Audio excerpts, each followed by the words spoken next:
The Burkinabe transitional president, Captain Ibrahim Traore, has finally explained why there have been high-profile dismissal of army commanders within the Burkinabe military in the recent months, with the latest one being the April 4, 2024 firing of Captain Aboubacar Sidiki Barry, who was dismissed from the Burkina Army less than a week after the March 31 terror attack on an army detachment at Tawori, in the country's eastern parts.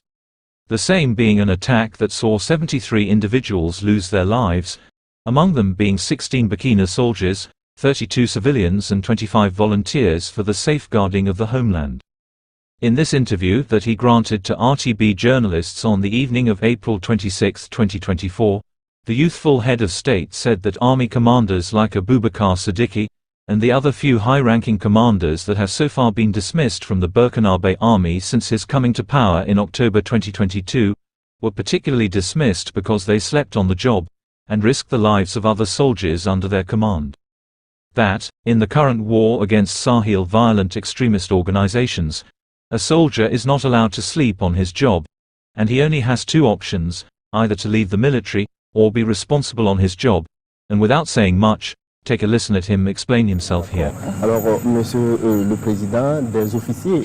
Mr. President, some officers of the army have been dismissed for gross misconduct. Can we find out more about these mistakes? Yes, it's true that there have been cases for a while. When you are at war, an officer is entrusted with men, and the lives of men are in your hands. You must command them and take all measures so that they can fight and win. It can happen that you fight until you exhaust your means. It can happen.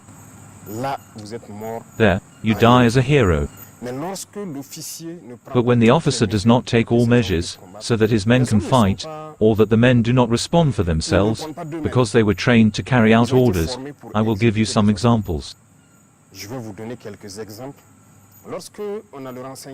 When we have intelligence of a probable attack, it is broadcasted. We can have a zone, and in the zone, if we have several positions, we will tell them it's possible that there will be attacks, and next to it, we will avail drones which will not be far, and which are distant from the different positions, so you put yourself on alert. That means you have to be on the lookout. And that's lessons that officers learn at school. The observation post, the war post, everyone learns about it. It's you, who has to place your men a good way down to the base, to alert you that we see the enemy coming. Because the enemy often pushes his motorcycles, he won't ride. It's rare that he rolls around. So, you must have a device that allows you to find out information, and it is from this moment that you alert yourself at the rear. Today, all positions have at least two means of communication out of our three. And we made sure that all positions were in direct contact with the drone pilot. So they don't have to even go through their boss to call the drone and say, "I see this, come deal with it." So everything was ruined, but we still organize the ground to allow people to fight. We just want the alert, that the lookouts have reported this, and the planes will intervene. And when intelligence is disseminated, it often includes sending missions, going to see devices, telling you to arrange this, to do this, to organize the terrain, and you do nothing. An officer, you don't tell the men, at this course, that everyone is doing the OTC organization of the camouflage terrain. You are alerted that there is a probable attack in the area, but you do nothing. And suddenly, we learn that we are under fire. How can you understand this? And look, it's been daytime for a while now. Tawori was attacked in broad daylight. Fortunately, they saw it coming. We were able to intervene in time. Look, it was daytime. He says no, we were not alerted, while the drone was nearby. Tenkadogo, in broad daylight, no alert, it was the drone that saw it itself. Tawori, in the middle of the day, the other day, that's the past 23 days. Seitunga, in the middle of the day. There are things that hurt. So, when the pilots learn that they are nearby, 15 or 20 kilometers, and we do not alert them, maybe they're looking elsewhere, because they have a lot of positions at once, and you get caught in the middle of the day.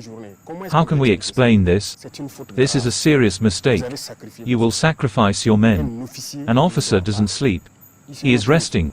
But you are not allowed to sleep, and whatever you command men to do, they will do it. If the man doesn't perform, you punish them, up to disbarment too. Hence there are responsibilities, and it is heavy, but people must wake up.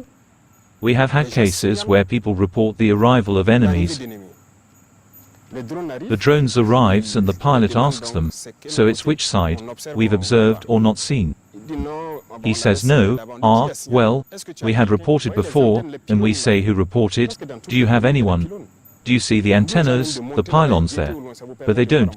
The pilots ask him, have you put someone on the antenna, to observe in the distance, to guide us? He says yes. And the pilot replies, you're lying, I'm above you, there's no one on the antenna. He realizes now that it's reality, but whom are you lying to? That's not an officer's behavior. We have known these cases, many cases like that.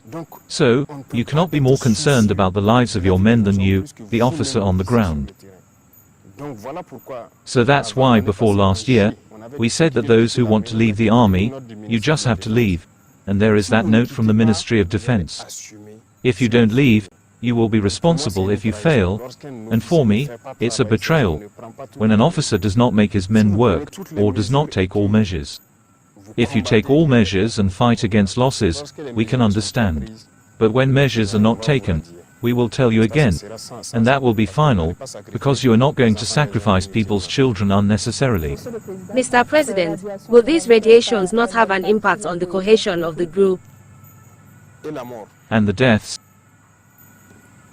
The deaths of the poor soldiers there. That's it. The soldier is made to execute. It's up to you, the officer, to say it.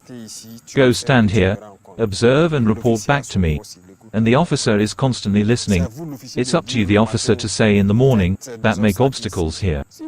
If you don't understand, the soldier dies. Will that create more cohesion? You have to take responsibility, and this is what people have been criticized for in the past. You have to be firm often, that's it.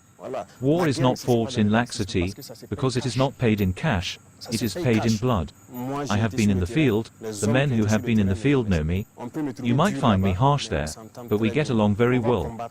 We will fight, but we will come back. There is no cohesion in this hypocrisy, no, we prefer that men be able to fight, to come and tell their battles. That is the most important thing.